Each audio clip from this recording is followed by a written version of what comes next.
ओम श्री सच्चिदानंद सद्गुरु साईनाथ महाराज की जय। आज हम लोग साईं चरित्र के अध्याय 31 का पारायण करेंगे। इस अध्याय में हेमांडपत बाबा के सामने कुछ भक्तों की मृत्यु तथा बाघ के प्राण त्याग की कथा का वर्णन करते हैं। प्रारंभ।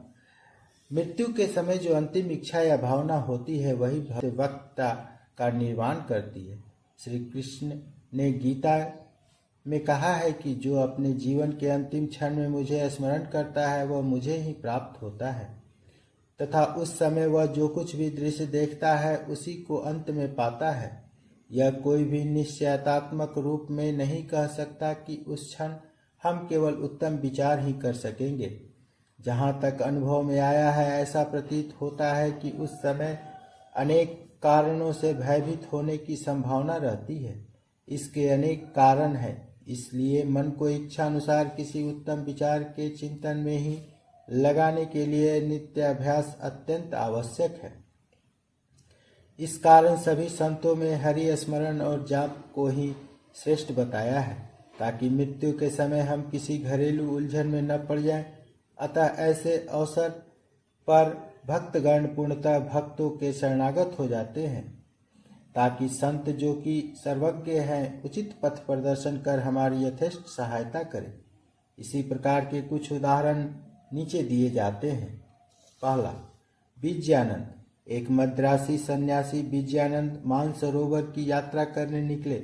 मार्ग में वे बाबा की कीर्ति सुनकर शिरडी आए, जहां उनकी भेंट हरिद्वार के सोमदेव जी स्वामी से हुई और उनसे उन्होंने मानसरोवर की यात्रा के संबंध में पूछताछ की। स्वामी जी ने उन्हें बताया कि मानसरोवर गंगोत्री से 500 मील उत्तर की ओर है तथा मार्ग में जो कष्ट होते हैं उनका भी उल्लेख किया, जैसे कि बर्फ की अधिकता, 50 कोस तक भाषा में भिन्नता तथा भूटान वासियों के संशयी स्वभाव जो यात्रियों को अधिक कष्ट पहुंचाया करते हैं। यह सब सुनकर सन्यासी का चित्त उदास हो गया और उसने यात्रा करने का विचार त्याग कर मस्जिद में जाकर बाबा के श्री चरणों का स्पर्श किया। बाबा क्रोधित होकर कहने लगे, इस निकम्मे सन्यासी को निकालो यहाँ से, इसका सन करना व्यर्थ है। सन्यास के स्वभाव से पूर्ण अपरिचित था, उसे बड़ी निराशा हुई, परंतु वहाँ जो कुछ भी गतिविधियाँ चल रही थी उन्हें वह बैठे बैठे ही देखता रहा। प्रातः काल का दरबार लोगों से ठसाठस भरा हुआ था और बाबा को यथाविधि अभिषेक कराया जा रहा था। तो कोई चरणों को छूकर था, कोई तीर्थ स्पर्श से अपने नेत्र तृप्त कर रहा था। कुछ लोग उन्हें चंदन का लेप लगा रहे थे तो कोई उनके शरीर में इत्र ही मल रहा था। जाति पाति का भेदभाव भुलाकर सब भक्त यह कार्य कर रहे थे। यद्यपि बाबा उस पर क्रोधित हो गए थे तो भी सन्यासी के हृदय में उनके प्रति बड़ा प्रेम उत्पन्न हो गया था। उसे यह स्थान छोड़ने की इच्छा ही न होती थी। 2 दिन के पश्चात ही मद्रास से पत्र आया कि उसकी माँ की स्थिति अत्यंत चिंताजनक है, जिसे पढ़कर उसे बड़ी निराशा हुई और अपनी माँ के दर्शन की इच्छा करने लगा, परंतु बाबा की आज्ञा के बिना वह शिरडी से जा ही कैसे सकता था। इसलिए वह हाथ में पत्र लेकर उनके समीप गया और उनसे घर लौटने की अनुमति मांगी। त्रिकालदर्शी बाबा को तो सब का भविष्य विदित ही था। उन्होंने कहा कि जब तुम्हें अपनी माँ से इतना मोह था तो फिर संन्यास धारण करने का कष्ट ही क्यों उठाया। ममता या मोह भगवा वस्त्रधारियों को क्या शोभा देता है। जाओ, चुपचाप अपने स्थान पर रहकर कुछ दिन शांति पूर्वक बिताओ, परंतु सावधान, बाड़े में चोर अधिक हैं, इसलिए द्वार बंद कर सावधानी से रहना, नहीं तो चोर सब कुछ चुरा कर ले जाएंगे। लक्ष्मी यानी संपत्ति चंचला है और यह शरीर भी नाशवान है। ऐसा ही समझकर यह लौकिक तथा परलौकिक समस्त पदार्थों का मोह त्याग कर अपना कर्तव्य करो। जो इस प्रकार का आचरण कर श्रीहरि के शरण में जाता है उसका सब कष्टों से शीघ्र छुटकारा हो उसे परमानंद की प्राप्ति हो जाती है। जो परमात्मा का ध्यान व चिंतन प्रेम और भक्ति पूर्वक करता है, परमात्मा भी उसकी अविलंब सहायता करते हैं। पूर्व जन्मों के शुभ संस्कारों के फल स्वरूप ही तुम यहाँ पहुँचे हो और अब जो कुछ मैं कहता हूँ उसे ध्यान पूर्वक सुनो और अपने जीवन के अंतिम ध्येय पर विचार करो। इच्छा रहित होकर कल से भागवत का 3 सप्ताह का पठन प्रारंभ करो, तब भगवान प्रसन्न होंगे और तुम्हारे सब दुख दूर कर देंगे। माया का आवरण दूर होकर तुम्हें शांति प्राप्त होगी।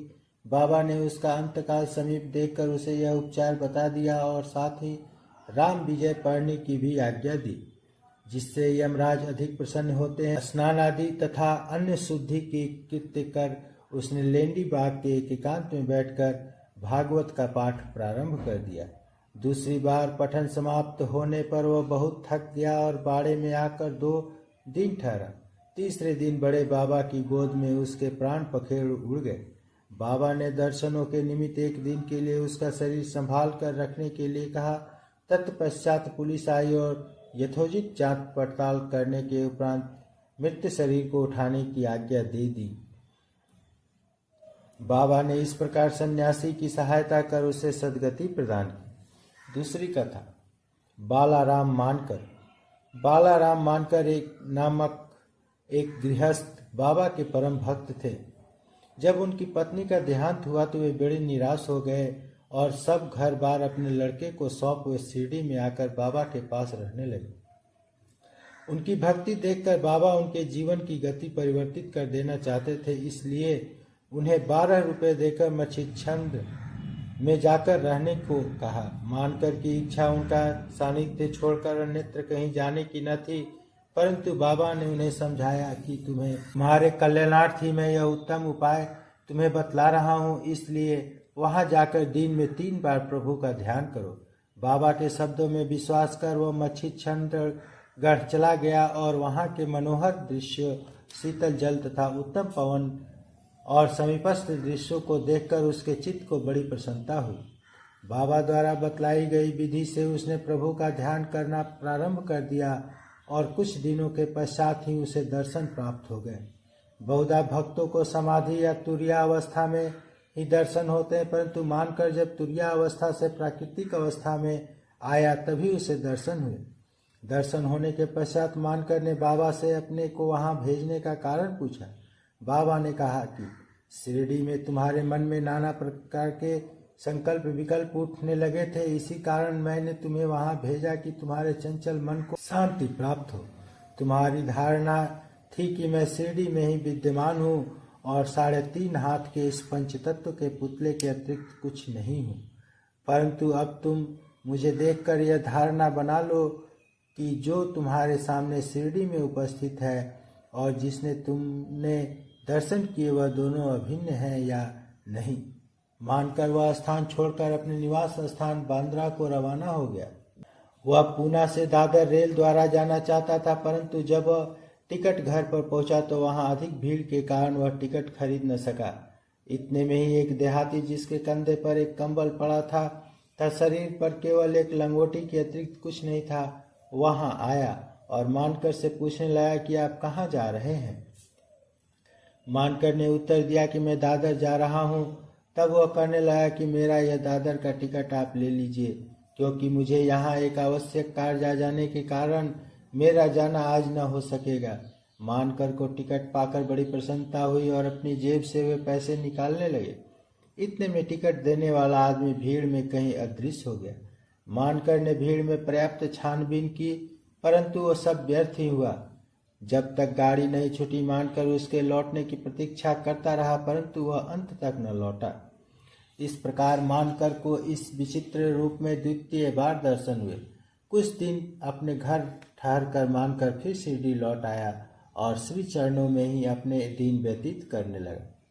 अब वह सदैव बाबा के वचनों और आज्ञा का पालन करने लगा। अंततः वह भाग्यशाली ने बाबा के सम्मुख उनका आशीर्वाद प्राप्त कर अपने प्राण त्यागे। तीसरी कथा तात्या साहेब नुलकर। हेमांडपत ने तात्या साहेब नुलकर के संबंध में कोई विवरण नहीं लिखा है, केवल इतना ही लिखा है कि उनका देहांत शिरडी में हुआ था। साईं लीला पत्रिका में संक्षिप्त विवरण प्रकाशित हुआ था। सन 1909 में जिस समय तात्या साहेब पंढरपुर के उपन्यायाधीश थे, उसी समय नाना साहेब चांदोरकर भी वहाँ के मामलतदार थे। ये दोनों आपस में बहुधा मिला करते और प्रेम पूर्वक वार्तालाप किया करते थे। तात्या साहब संतों में अविश्वास करते थे, जबकि नाना साहब की संतों के प्रति विशेष श्रद्धा थी। नाना साहब ने उन्हें साईं बाबा की लीलाएं सुनाई और एक बार शिरडी जाकर बाबा का दर्शन लाभ उठाने का आग्रह भी किया। वे 2 शर्तों पर चलने को तैयार हुए। पहला, उन्हें ब्राह्मण रसोइया मिलना चाहिए और दूसरा, भेंट के लिए नागपुर के उत्तम संतरे होने चाहिए। शीघ्र ही ये दोनों शर्तें पूर्ण हो गई। नाना साहब के पास एक ब्राह्मण नौकरी के लिए आया, जिसे उन्होंने तात्या साहब के पास भिजवा दिया, और एक संतरे का पार्सल भी आया, जिस पर भेजने वाले का कोई पता न लिखा था। उनकी दोनों शर्तें पूरी हो गई, इसलिए अब उन्हें शिरडी जाना ही पड़ा। पहले तो बाबा उन पर क्रोधित हुए, परंतु जब धीरे धीरे तात्या साहब को विश्वास हो गया कि वे सचमुच ही ईश्वर अवतार हैं, तो वे बाबा से प्रभावित हो गए और फिर जीवन पर्यंत वहीं बने रहे। जब उनका अंतकाल समीप आया तो उन्हें पवित्र धार्मिक पाठ सुनाया गया और अंतिम क्षणों में उन्हें बाबा का पद तीर्थ भी दिया गया। उनकी मृत्यु का समाचार सुनकर बाबा बोल उठे, अरे तात्या तो आगे चला गया, अब उसका पुनः जन्म नहीं होगा। चौथी कथा, मेघा। 28वें अध्याय में मेघा की कथा का वर्णन किया जा चुका है। जब मेघा का देहांत हुआ तो ग्रामवासी उनकी अर्थी के साथ चले और बाबा भी उसके साथ सम्मिलित हुए तथा उन्होंने उसके मृत शरीर पर फूल बरसाए। दाह संस्कार होने के पश्चात बाबा की आंखों से आंसू गिरने लगे। एक साधारण मनुष्य के समान उनका भी हृदय दुख से विदीर्ण हो गया। उसके शरीर को फूलों से ढककर एक निकट संबंधी के सदृश रोते पीटते हुए मस्जिद को लौटे। सदगति प्राप्त करते हुए अनेक संत देखने में आए हैं, परंतु बाबा की महानता अद्वितीय ही है। यहाँ तक कि बाघ सरीखा, एक हिंसक पशु भी अपनी रक्षा के लिए बाबा की शरण में आया, जिसका वृत्तांत निम्नलिखित में। बाबा के समाधिस्थ होने के 7 दिन पूर्व शिरडी में एक विचित्र घटना घटी। मस्जिद के सामने एक बैलगाड़ी आकर रुकी, जिस पर एक बाघ जंजीरों से बंधा हुआ था। उसका भयानक मुंह गाड़ी के पीछे की ओर था। वह किसी अज्ञात पीड़ा या दर्द से दुखी था। उसके पालक 3 दरवेश थे, जो एक गांव में से दूसरे गांव में जाकर उसका नित्य प्रदर्शन करते और इस प्रकार यथेष्ट द्रव्य संचय करते थे, और यही उसकी जीविकोपार्जन का एकमात्र साधन था। उन्होंने उसकी चिकित्सा के सभी प्रयत्न किए, परंतु सब कुछ व्यर्थ हुआ। कहीं से बाबा की कीर्ति उनके कानों में पड़ गई और वे बाघ को लेकर साईं दरबार में आए। हाथों से जंजीर पकड़कर उन्होंने बाघ को मस्जिद के दरवाजे पर खड़ा कर दिया। वह स्वभावतः ही भयानक था, पर रुग्ण होने के कारण वह बेचैन था। लोग भय और आश्चर्य के साथ उसकी ओर देखने लगे। दरवेश अंदर आए और बाबा को सब हाल बताकर उनकी आज्ञा लेकर वे बाघ को उनके सामने लाए। जैसे ही वह सीढ़ियों के समीप पहुंचा, वैसे ही बाबा के तेज पुंज स्वरूप का दर्शन कर एक बार पीछे हट गया और अपनी गर्दन नीचे झुका दी। जब दोनों की दृष्टि आपस में एक हुई तो बाघ सीढ़ी पर चढ़ गया और प्रेम पूर्ण दृष्टि से बाबा की ओर निहारने लगा। उसने अपनी पूंछ हिलाकर 3 बार जमीन पर पटकी और फिर तत्क्षण ही अपने प्राण त्याग दिए। उसे मृत देखकर दरवेशी बड़े निराश और दुखी हुए। तत्पश्चात जब उन्हें बोध हुआ तो उन्होंने सोचा कि प्राणी रोगग्रस्त था ही और उसकी मृत्यु भी सन्निकट ही थी। चलो, उसके लिए अच्छा ही हुआ कि बाबा सरीखे महान संत के चरणों में उसे सदगति प्राप्त हुई।